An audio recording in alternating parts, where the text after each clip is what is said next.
하나님의 말씀이 점점 더 왕성하여 수가 많아졌던 예루살렘 교회처럼 우리도 사도행전적 교회를 이루는 성도들이 다 되시기를 예수 그리스도의 이름으로 축원합니다.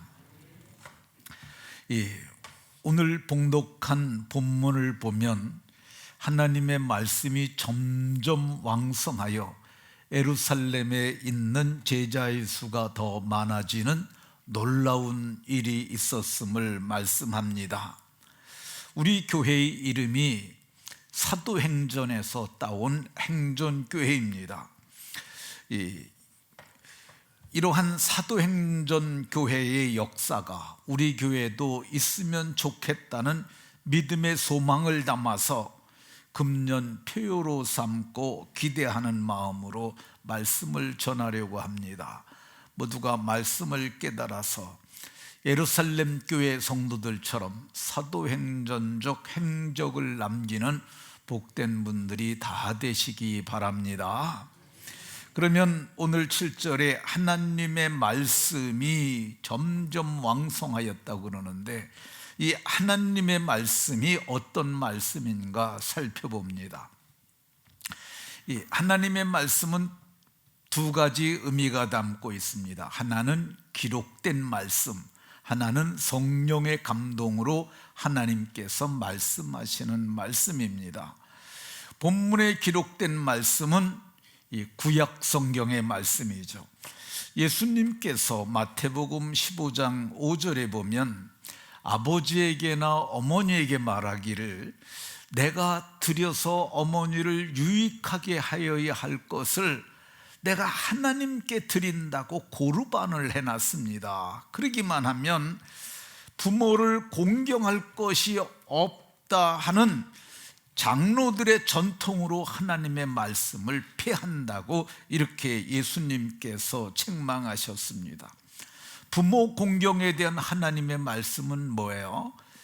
출애굽기 20장 12절에 보면 네 부모를 공경하라.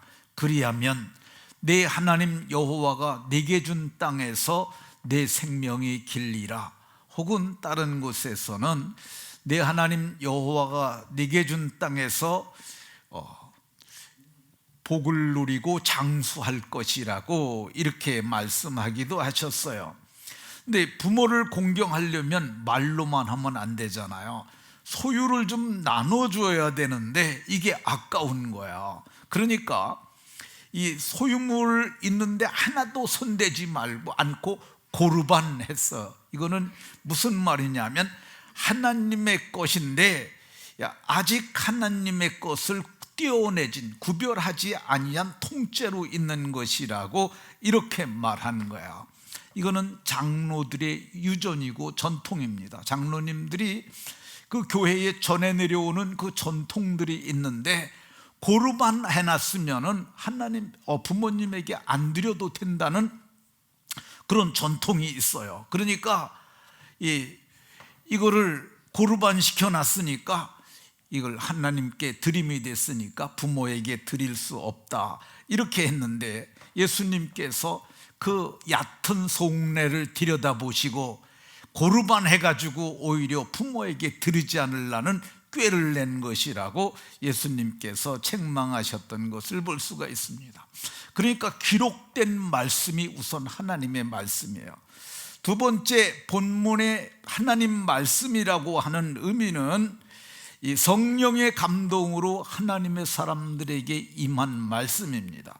누가복음 3장 2절에 보면은 이 하나님의 말씀이 빈들에서 샤가라의 아들 요한에게 임한지라 이렇게 말씀합니다. 하나님의 말씀이 빈들에서 이 샤가라의 아들 요한에게 임했다고 말씀합니다. 이 요한은 세례 요한이라고 불리우는 사람인데요, 이 사람은 들판에서 살았어요. 그래서 하늘의 이슬을 맞으면서 살았고요, 그의 옷은 메뚜기와 그의 옷은 낙탁토롯을 입었고요, 허리에는 가죽띠를 띄었어요. 그리고 그가 먹는 음식은 메뚜기와 속청이었어요. 근데 그에게 하나님의 말씀이 임하였는데 그 말씀이 어떤 내용이냐면 죄 사함을 얻게 하는 회개의 세례를 전파하라는 메시지였어요. 이건 기록된 말씀이 아니죠. 이거는 기록된 말씀이 아니라 성령의 감동으로 세례 요한에게 임하신 말씀이었어요. 그러니까 세례 요한은 성령의 감동으로 하나님의 말씀을 전하였어요. 이게 이 인간의 이성으로 전할 수 없는 말이에요. 정말 성령께서 감동하시니까 할 수 있는 말이었는데, 독사의 자식들아 누가 너희에게 일러 장차 올 진노를 피하라 하더냐. 그러므로 회개에 합당한 열매를 맺고 속으로 아브라함이 우리 조상이라 말하지 마라. 내가 너에게 이르노니 하나님이 능히 이 돌들로도 아브라함의 자손이 될 수 있게 하실 것이라고 말했어요. 도끼가 나무 뿌리에 이미 놓였으니 좋은 열매 맺지 아니하는 나무마다 찍혀 불에 던져지리라, 이렇게 말했어요. 그러니까 도끼가 이미 나무 뿌리에 놓여 있으니까 회개치 아니하면 찍어서 불 가운데 던져질 것이라고 얘기를 했어요. 이 범상치 않은 모습, 낙타 털옷을 입었고요, 가죽띠를 뗐고요, 그리고 하늘에 이슬을 맞으면서 자랐으니까 그의 모습이 오늘날 도사님, 우리나라의 도사님 비슷하지 않았을까 하는 생각이 듭니다. 그리고 머리는 허리까지 내려오는 그런 모습으로 가진 세례 요한이 추상 같은 책망의 목소리에 그 말을 들었던 많은 무리들이 우리가 무엇하면 되겠습니까? 이렇게 물었어요. 그때 옷이 두 벌이 있는 자는 이 옷 없는 자에게 하나를 나눠주고, 음식도 먹을 것이 있는 자는 음식도 나눠주라, 이렇게 말을 했어요. 범상치 않은 모습을 가진 세례 요한의 추상 같은 책망의 목소리에 세리들도, 세리는 세금 걷는 사람이 세리예요. 선생이여, 우리가 못하여야 하리까? 그랬더니 너희들도 부과된 것 외에는 거두지 마라, 이렇게 말했어. 너희들도 부과된 것 외에는 거두지 마라. 그러니까 그 시대는 로마가 세계를 다스리던 때고 로마의 속국으로 이스라엘이 있었어요. 그러니까 로마 통치 아래 굉장히 다양한 나라들이 거기에 있었어요. 근데 로마가 세금을 부과합니다. 어느 지역에 얼마 다 이게 부과가 돼요. 그럼 그것만 거둬야 되는데 그것만 거두면 세리들이 수입이 적으니까 플러스를 하는 거야. 플러스 10% 이렇게 해가지고 그걸 자기들이 거뒀어요. 그런데 부과된 것 그것만 거두라고 이렇게 말하는 것 볼 수가 있습니다. 범상치 않은 모습을 가진 세례 요한의 추상 같은 책망의 목소리에 군인들도 나와서 그랬어요.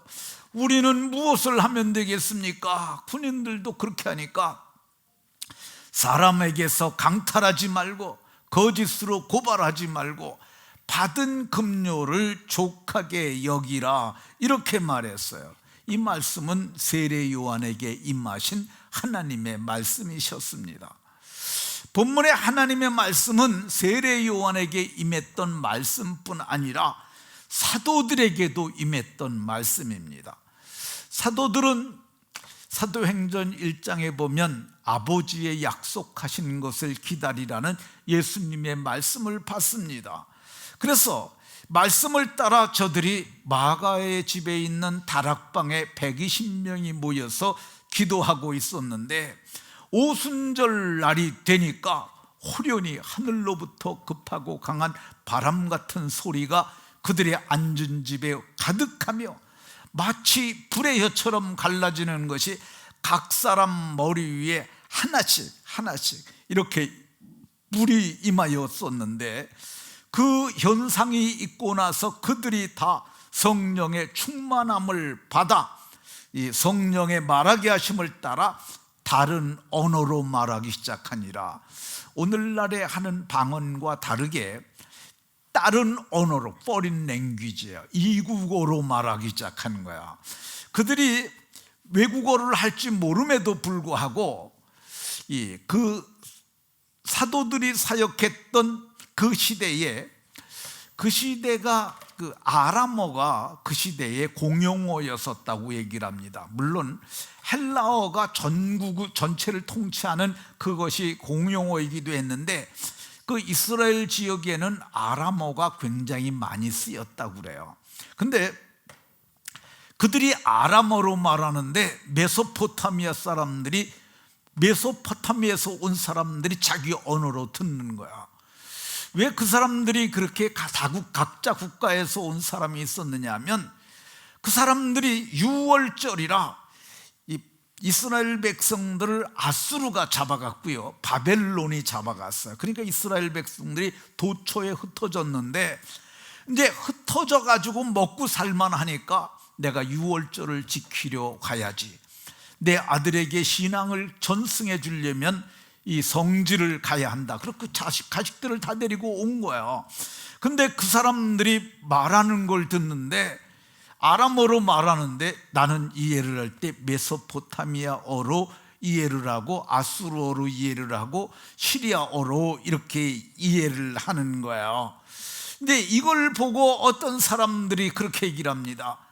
저 사람들 술 챘네, 저거 새술에 챈 거야, 이렇게 말합니다. 근데 베드로 사도가 그 얘기를 듣고, 이거 술 챈 것 아니다, 이거는 지금이 몇 시냐, 제3시가 아니냐 그랬는데, 3시라고 그러는 것은 유대 시간이에요. 거기다가 6시간을 더하면 로마 시간, 오늘 그 그레고리안 달력인 오늘 우리의 시간이 나와요.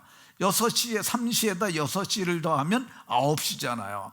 아니 지금 9시인데 어디서 술을 먹어서 술이 챘겠느냐, 술 챈 것 아니고, 이것은 선지자 요엘을 통하여 하신 말씀인데, 말세에 내가 내 영을 모든 육체에게 부어주리니 너희 자녀들은 예언할 것이요, 너희 젊은이들은 환상을 보고, 너희 늙은이들은 꿈을 꾸리라 하셨던 그 예언의 성취다, 이렇게 말하는 거야.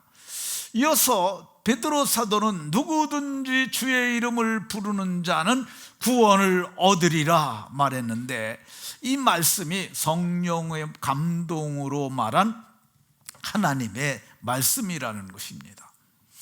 사도행전 3장에 보게 되면 제9시 기도 시간에, 그러니까 여기다가 6시간을 더하면 오후 3시죠. 오후 3시 기도 시간에 베드로 요한이 성전에 올라갑니다. 그 성전에 올라가는데 거기 보니까 나면서부터 걷지 못하는 사람이 있어요. 나면서 못 걷는 사람인데, 이거를 우리식으로 얘기를 하면 안전뱅인데, 이번에 번역을 안전뱅이라고 하지 않고 나면서 못 걷게 된 사람들을 메고 왔다고 얘기를 합니다. 이 사람을 데려다가 어디에 뒀냐면 성전 미문에 두었다고 얘기를 합니다. 이 성전 미문이라는 말이, 이게 미자가 아름다울 미자야. 아름다운 문, 성전에 여러 개의 문이 있는데 그 미문에, 성전에 들어가는 미문이라는 곳에 두는 자인데, 그 사람을 거기다 두니까 그 사람이 베드로와 요한을 보고 무엇을 얻을까 해서 쳐다보니까 베드로 사도가 이렇게 말했습니다. 우리를 봐라. 그러니까 뭘 주려고 그러나 하고 쳐다봤더니, 이 은과 금은 내게 없거니와 내게 있는 것을 내게 주노니 곧 나사렛 예수 그리스도의 이름으로 일어나 걸으라, 이렇게 말하면서 오른손을 잡아 일으켰더니 발과 발목이 힘을 얻고 그때부터 뛰기 시작을 했어요. 그러며 뛰며 걸으며 성전에 들어가면서 하나님이 나를 일으키셨다고, 하나님을 찬양하는데, 그것을 바라보고 있던 사람들이 다 알아요. 저거 미문에서 구걸하던 안준뱅이 아니야? 그런데 어떻게 저렇게 일어나서 걸을까 하고 놀랍게 여겼습니다. 이 일이 잘한 일입니까? 잘못한 일입니까? 잘한 거죠. 아니 나면서 한 번도 걸어보지 못한 사람을 성령의 감동으로 말하게 하심을 따라 그걸 손을 잡아 일으켜서 뛰며 걸으며 찬양을 하게 했으니 한 사람의 인생이 뒤바뀐 거 아니겠습니까? 그런데 이 착한 일로 인하여 사도들이 붙잡혀 갑니다. 왜 붙잡혀 가냐면 소동했다고. 그래가지고 너네들 무슨 권세와 누구의 이름으로 행했느냐? 그러니까 베드로가 성령에 충만하여 백성의 관리들, 장로들, 그런 사람들을 향하여 말합니다. 너희가 십자가에 못 박고 하나님이 죽은 자 가운데서 다시 살리신 나사렛 예수 그리스도의 이름으로 이 사람이 건강하게 되어 너희 앞에 섰느니라, 이렇게 말합니다. 이 예수는 건축자의 버린 돌로서 집 모퉁이의 머릿돌이 됐다고 얘기를 합니다. 그러니까 우리나라 건축은 이 시부리 고대 근동 사람들의 건축 양식과 다른데, 고대 근동 지방의 사람들은 건축을 할 때 머릿돌이라는 걸 둡니다. 그게 머릿돌이 여기 이렇게 머릿돌 해가지고 이거 몇 년에 준공했다는 그런 돌이 아니라, 이 돌은 코너에 있는 코너스톤, 그러니까 코너에 돌을 기역자로 딱 이렇게 생긴 걸 놓는 거야. 그러니까 이게 이렇게 되면 건물이 이렇게 되는 거고, 이게 이렇게 되면 첫 번째 놓는 돌이 중요한 거야. 근데 예수님이 바로 코너에 머릿돌이 되었다고 얘기를 합니다. 그러면서 다른 이로는 구원을 얻을 수 없나니 천하 사람들 중에 구원을 얻을 만한 다른 이름을 우리에게 주신 일이 없다고 얘기를 합니다. 근데 그가 얼마나 힘있게 얼마나 능력 있게 말했던지 그걸 보고 사람들이 놀라는 거야. 저 사람 원래 학문 없는 범인인데, 저 사람 옛날에 물고기 잡던 사람인데, 저런 보잘것없는 사람이 어떻게 저렇게 말을 잘할까? 선지자 요엘의 예언까지 알고 어떻게 저렇게 말을 잘할까? 그리고 또 한 가지는 뭐냐면, 병 나은 사람 나면서부터 안진뱅이 됐던 사람이 서 있는 것을 보면서 할 말이 없습니다. 그러니까 그 관원들과 장로들이 결론을 내립니다. 예수의 이름으로 말하지도 말고 가르치도 말게 하자. 그렇게 해서 말을 합니다. 예수의 이름으로 말하지도 말고 가르치지도 말라. 그러니까 그 말을 들었던 베드로가 이렇게 말합니다. 내가 너희들의 말을 듣는 것과 하나님의 말씀을 듣는 것 두 중에서 누구의 말을 듣는 것이 옳은가 너희도 생각해봐라. 우리는 보고 들은 것을 말하지 아니할 수 없다고 했던 것을 볼 수가 있습니다. 그러니까 사도들의 성령의 감동으로 말한 것, 이게 하나님의 말씀입니다. 제가 좀 힘든 분들을 위해서 주 예수의 이름으로 손을 얹고 금요기도에 기도해 줄 때가 있습니다. 그때 보면은 제가 물어요. 나중에 하나님께서 혹시 뭐라고 말하지 않으셨습니까? 그러면은 다 그 사람들이 그런 말을 해요. 하나님께서 내게 이 말하셨다. 그건 성령의 감동으로 하신 말씀이라고 할 것입니다. 그러면 하나님의 말씀이 점점 왕성하여지는 것이 눈에 보일 때는 어떤 현상으로 나타날까? 말씀이 왕성한데 그게 눈에 보일 때는 어떤 현상으로 보이느냐? 성경을 보게 되면 이 사건 후에 노임을 받은 사도들과 성도들이 성에 모였어요. 모이는 역사가 일어납니다. 모여서 저들이 뭐 하느냐? 하나님 앞에 기도합니다. 담대히 말씀을 전하게 하옵소서. 손을 내밀어 병을 낫게 하시고 표적과 기사가 그리스도 예수의 이름으로 이루어지게 하옵소서. 이거 다 어떤 기도 내용입니까? 하나님 마음에 드시는 내용이잖아요. 하나님이 얼마나 좋아하시겠어요? 담대히 말씀 전하게 하옵소서.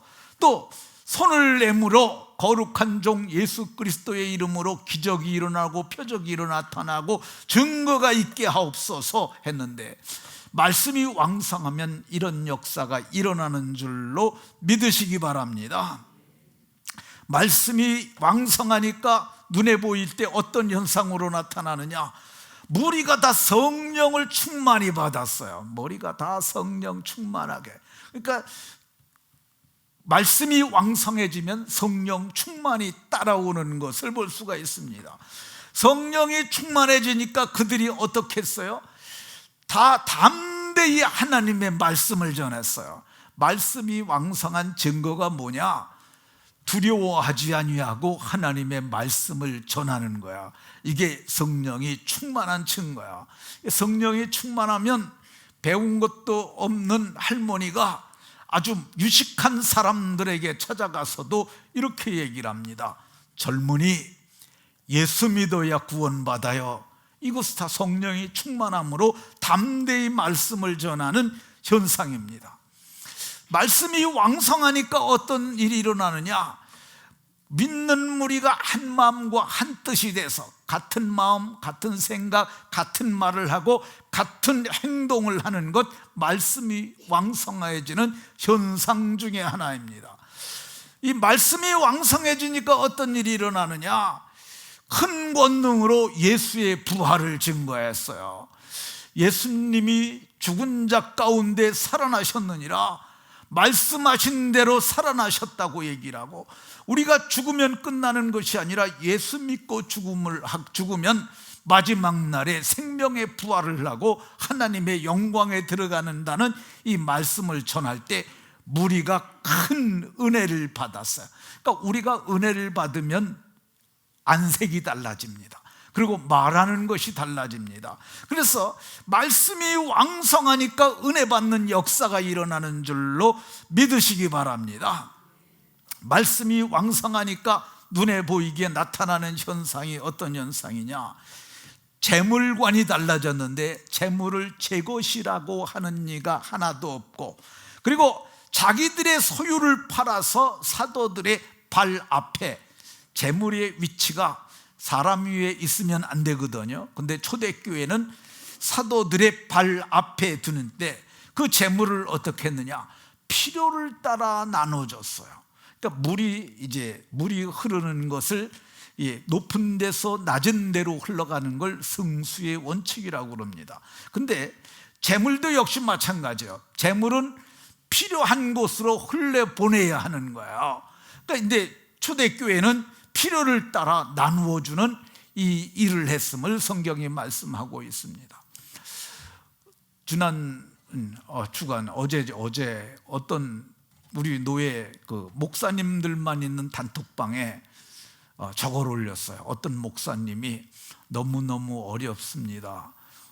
교회 헌금봉투 살 돈도 없습니다. 그래서 우리가 그걸 보고서 아유, 너무 어렵구나 알았죠. 그래서 저도 조금 보냈어요. 조금 보내고 제가 아는 목사님에게도 얘기했더니 그래요. 그러더니 자기도 좀 보내고 그랬어요. 필요한 곳으로 재물을 흘려보내는 것이죠. 자, 말씀이 점점 왕성하니 어떤 일이 일어났느냐? 긍정적인 일만 일어나는 것이 아니라 부정적인 일도 일어나는데, 그게 뭐냐면 제자가 너무 많아지니까 저들을, 어려운 사람들을 매일매일 구제하는 매일의 구제를 했어요. 근데 매일의 구제에 너무 많으니까 사람이 빠뜨리는 거야. 이 매일의 구제가 무엇이었을까? 저는 생각을 해보니까 밥을 나눠주지 않았을까 하는 생각이 듭니다. 그러니까 주일날 이제 매일매일 어려운 형편에 있는 사람들에게 우리가 점심을 이렇게 해줄 테니까 오시오. 그래가지고 매일매일 사람들이 왔는데 그 매일의 구제에 빠뜨렸어요. 왜 그러냐면 사도들이 너무 많으니까 감당이 안 되는 거야. 제자의 수가 더 많아지니까 어떤 일이 일어나느냐?